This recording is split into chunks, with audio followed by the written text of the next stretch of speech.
Ne manquez pas de nous visiter sur notre nouvelle page Facebook Rema Web TV. Tapez Rema Web TV et à la suite, il y aura les logos de Rema Web TV.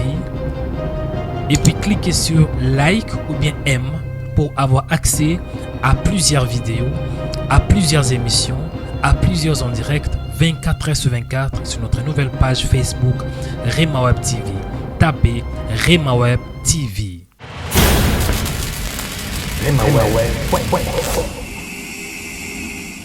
Abonnez-vous sur notre chaîne YouTube en cliquant sur la cloche. Likez, commentez et partagez la vidéo. Abonnez-vous sur notre chaîne YouTube en cliquant sur la cloche. Likez, commentez et partagez.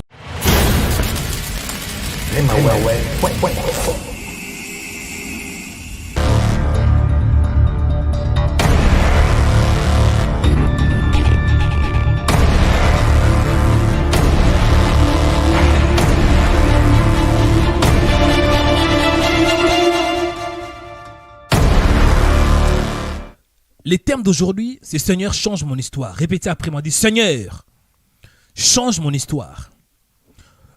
Lorsque nous parlons de l'histoire, l'histoire c'est ce qui est passé. L'histoire, c'est le passé de l'homme. L'histoire, c'est l'ensemble des événements passés. Amen. Il y a certaines personnes, ils vivent aujourd'hui, mais ils ne vivent vraiment pas dans le présent. Ils vivent plutôt dans le passé.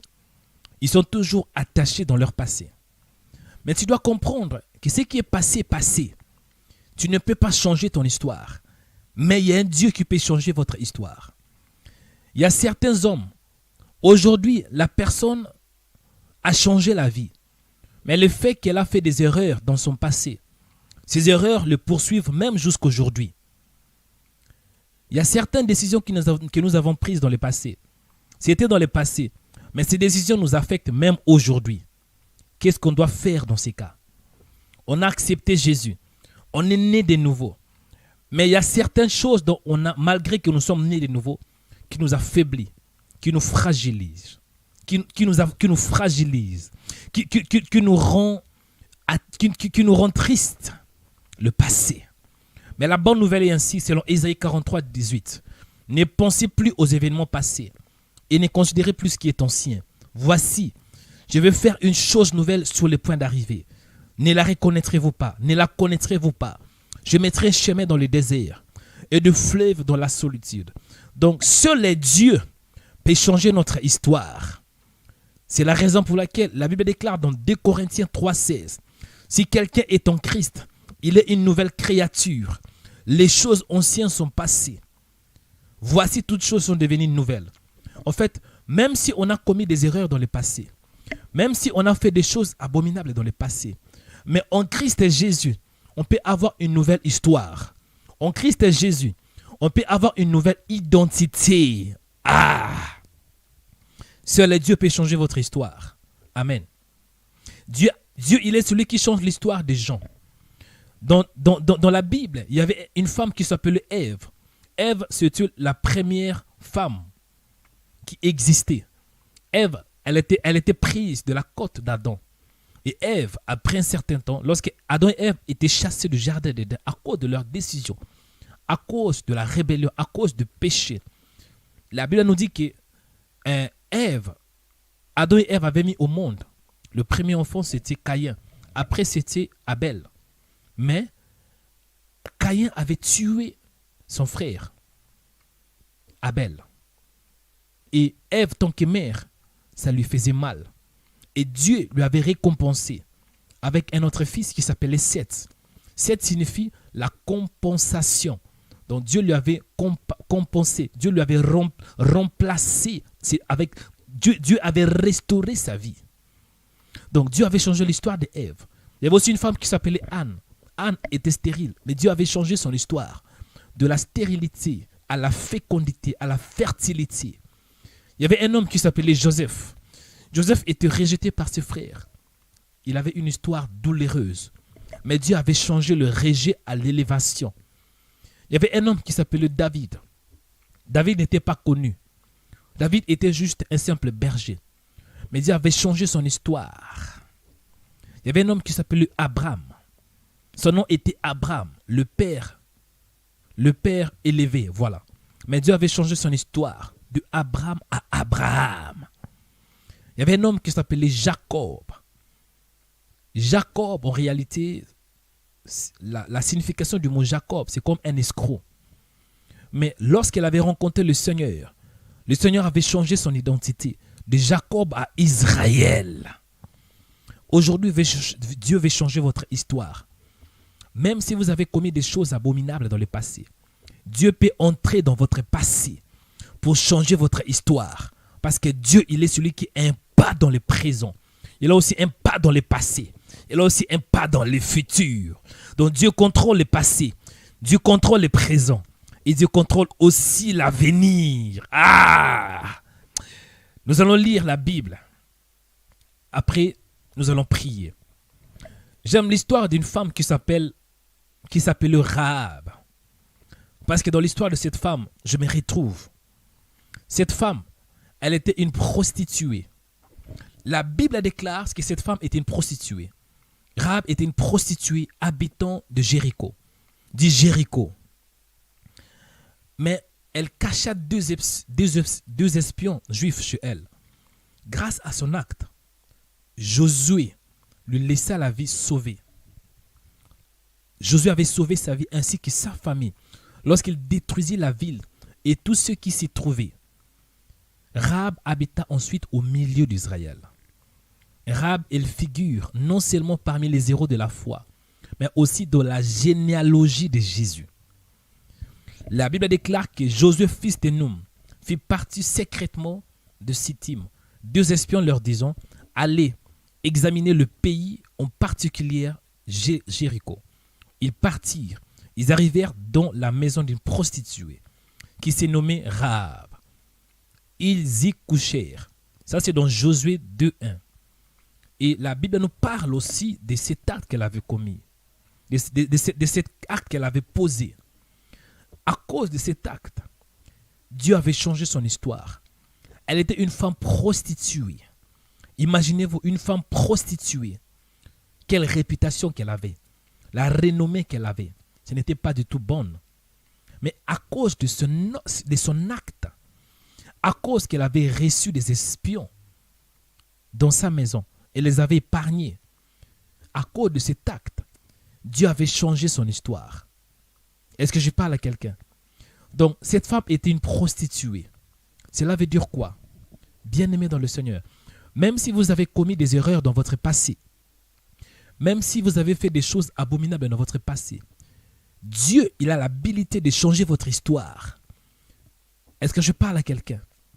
Dieu, il est celui qui change l'histoire des hommes. Parce que nous, des hommes, souvent, nous condamnons ce qui est passé. Nous rappelons le passé des hommes. Est-ce que je parle à quelqu'un? On peut prier beaucoup aujourd'hui. On prie, mais on est toujours lié à ce qui est passé. Souvent, ce sont nos erreurs, nos mauvaises décisions. Mais je vais parler à un homme aujourd'hui. Je vais parler à une femme. De la même manière que Dieu avait changé l'histoire de Rahab, de la même manière aussi que Dieu va changer votre histoire aujourd'hui. Amen. Dieu avait changé son histoire. Je vais dire un homme, ce qui est passé, passé. Il y a certains hommes, ils prient, mais ils regrettent encore des choses qui sont passées. Tu ne peux pas changer ce qui est passé. Tu ne peux pas affecter le passé. Au contraire, tu dois t'attacher à Dieu. Tu dois chercher Dieu. Parce que lorsque tu cherches Dieu, Dieu va changer ton histoire. Dieu va changer ton passé. Comme il avait fait avec cette femme, Rahab. Rahab, c'est l'image aussi de l'Église. Prophétiquement parlant, Rahab annonce la grâce. Parce que Rahab n'avait pas fait quelque chose de particulier. Mais les espions allèrent et arrivèrent dans sa maison. Non parce que Rahab avait demandé ses visites, mais c'est parce que les espions avaient juste planifié d'aller chez lui. Donc cela ne dépendait pas de Rahab. Cela est l'image de la grâce. L'Église qui est sauvée. On était des prostituées. On ne connaissait pas Dieu. Mais par sa grâce, il nous a changés. Par sa grâce, il nous a accordé un nouveau départ. Par sa grâce, il nous a donné un vêtement blanc. Par sa grâce, il nous a purifiés.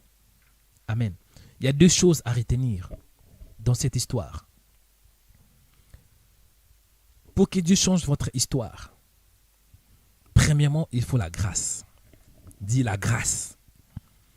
La Bible déclare, selon Josué chapitre 2, à partir du 3e verset, les rois de Jéricho envoya dire à Rahab, fais sortir les hommes qui sont chez toi, qui sont entrés dans ta maison. En fait, ces hommes, ils avaient entré dans la maison de Rahab. À Jéricho, il y avait plusieurs habitants. Mais ces hommes ont choisi Rahab. Ce n'est pas parce que Rahab était bonne. Au contraire, elle avait une très mauvaise réputation. Mais c'est parce que la grâce l'avait localisée. C'est la grâce qui fait la différence. Pour changer votre histoire, il faut la grâce. La grâce est une personne. Bref, Dieu lui avait localisé dans ta vie, bien-aimé, pour changer votre histoire. Ce n'est pas le fait que vous priez beaucoup. Ce n'est pas le fait que vous gênez. C'est bien. Mais tu dois avoir la grâce de Dieu. Parce que la grâce, lorsque la grâce entre chez toi, la grâce ne va pas regarder ton passé. Lorsque la grâce entre dans ta maison, la grâce ne va pas considérer ce qui est passé. La grâce ne va pas considérer tes erreurs. Lorsque la grâce entre dans ta maison, c'est parce que c'est la grâce. C'est parce que c'est une faveur qui vient d'en haut. La Bible déclare que toute grâce excellente et tout don parfait vient d'en haut. Deuxième point, pour changer votre histoire, vous devez poser un acte de foi. Aujourd'hui, nous, les chrétiens, nous prions beaucoup. Nous jeûnons beaucoup. Mais nous ne posons pas des actes de foi. Nous ne posons pas des actes de foi. La Bible me dit, selon Hébreux 11:31, c'est par la foi que Rahab, la prostituée, ne périt pas avec le rebelle, parce qu'elle avait reçu les espions avec bienveillance. C'est par la foi. C'est quoi la foi? La foi est une ferme assurance. Donc Rahab avait cette assurance que ces hommes sont des hommes de Dieu. Ces hommes, ils ont quoi? Ils ont un Dieu vivant. Ces hommes, donc il avait cette assurance. Ces hommes, ce n'est pas n'importe quels hommes. Quels hommes. Ces hommes, ils viennent d'Israël. C'est la raison pour laquelle Rahab les avait reçus. Premièrement, Rahab avait l'assurance. Et deuxièmement, Rahab avait posé un acte. La foi est une ferme assurance des choses qu'on espère. Une démonstration de celles qu'on ne voit pas. Nous allons prier. Mais je vais donner un témoignage. Les frères que vous voyez aujourd'hui, Dieu m'a fait grâce. Je ne suis pas celui que j'étais 10 ans passés. Je ne suis pas celui que j'étais 5 ans passés. Vous savez pourquoi? Premièrement, c'est une grâce. Aujourd'hui, si vous écoutez ces prières de matin, c'est parce que Dieu m'avait parlé et j'ai obéi à cette parole. Et j'ai posé un acte de foi. Et grâce à cet acte de foi, aujourd'hui on peut prier le matin. Mais pour que cela soit possible, il fallait que je pose un acte de foi. Donc ma vie change lorsque je pose des actes de foi. Si tu veux changer votre histoire, vous devez premièrement avoir la grâce. Et deuxièmement, vous devez poser des actes de foi. Et je vous dis la vérité. Ça, c'est une vérité biblique. Je vais donner un témoignage, mais je vais épargner les noms de la sœur. Il y avait une sœur qui m'avait appelé. Cette sœur avait des problèmes. Lorsqu'elle avait des problèmes, je priais pour elle. Je priais pour elle. Mais après avoir prié pour elle, qu'est-ce qu'elle m'avait dit? Elle a dit, frère, le fait que vous avez prié pour moi, je crois que Dieu m'a béni. Mais je vais aussi donner une offrande. Moi, lorsque je prie pour un homme ou bien une femme, je ne demande pas l'offrande parce que je sers Dieu. Parce que Dieu m'a appelé de le servir. Et lorsque je priais pour cette femme m'a donné une offrande. Je dis, sœur, que Dieu vous bénisse. Mais le fait que vous avez donné cette offrande, vous avez posé un acte de foi. Dans cette année, vous allez entrer dans votre destinée. vos problèmes que vous avez aujourd'hui, Dieu va vous accorder sa grâce. Et vous allez voir la main de Dieu. Pas dans 2 mois, pas dans 3 mois, mais dans cette semaine. Le plus tôt possible, tu verras la grâce de Dieu. Cette femme, quelques temps après, elle a envoyé même son témoignage. Est-ce que je parle à quelqu'un? Elle a envoyé son témoignage. Elle a témoigné ce que Dieu a fait dans sa vie. Aujourd'hui, elle a un travail. Et je ne dis pas n'importe quel travail. Elle voyage. Elle voyage partout dans plusieurs pays. Et non seulement ça, elle a aussi un fiancé. Mais avant cela, sa vie était par terre. Je vais dire à un homme, je ne parle pas que de l'offrande, mais dans la vie, tu dois poser des actes. Chrétiens, nous les chrétiens, nous devons apprendre à poser des actes. Là où...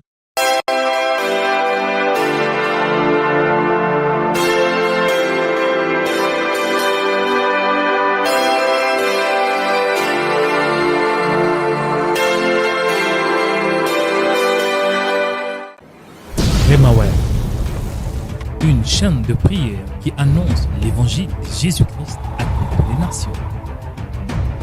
Le pain de vie, je suis la lumière du monde. Je suis, donc il est ce qu'il est. Il parle dans le présent. Aujourd'hui, Dieu va te toucher. Remaweb sur YouTube, une chaîne de prière qui a plus de 130 000 abonnés du monde entier avec de millions de vues dans plusieurs vidéos. Des vidéos puissantes et édifiantes. Plus de 35 000 vues par jour. Pour la gloire de Jésus-Christ. Remaweb en France, Remaweb et en Côte d'Ivoire, Remaweb et au Cameroun, Remaweb et aux États-Unis, Remaweb à l'île Maurice et dans plus de 100 pays du monde entier. Pour faire passer vos messages, contactez-nous sur les numéros qui est affiché. Pour plus d'infos, tapez Remaweb sur YouTube. Souscrivez-vous à notre chaîne YouTube Remaweb. En tant que membre de Remaweb, vous aurez accès à plusieurs fonctions. Tapez Remaweb. Après avoir tapé Remaweb, cliquez sur notre logo Remaweb. Cliquez sur Rejoindre. Choisissez l'onction qui vous convient en cliquant sur Rejoindre.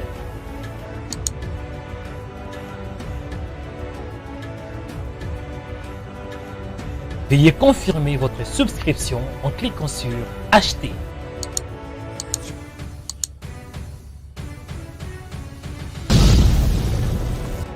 Devenez membre de notre chaîne YouTube Remaweb.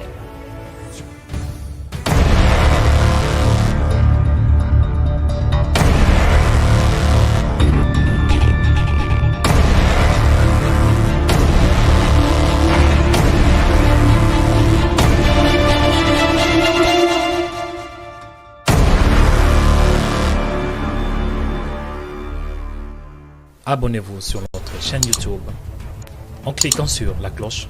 Likez, commentez et partagez la vidéo. Abonnez-vous sur notre chaîne YouTube.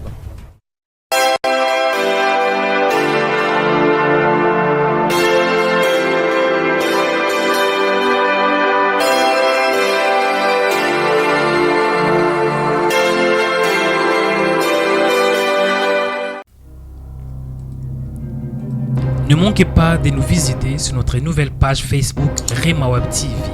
Tapez Remaweb TV et à la suite, il y aura les logos de Remaweb TV. Et puis cliquez sur like ou bien aime pour avoir accès à plusieurs vidéos, à plusieurs émissions, à plusieurs en direct 24 h sur 24 sur notre nouvelle page Facebook Remaweb TV. Tapez Remaweb TV. Remaweb.info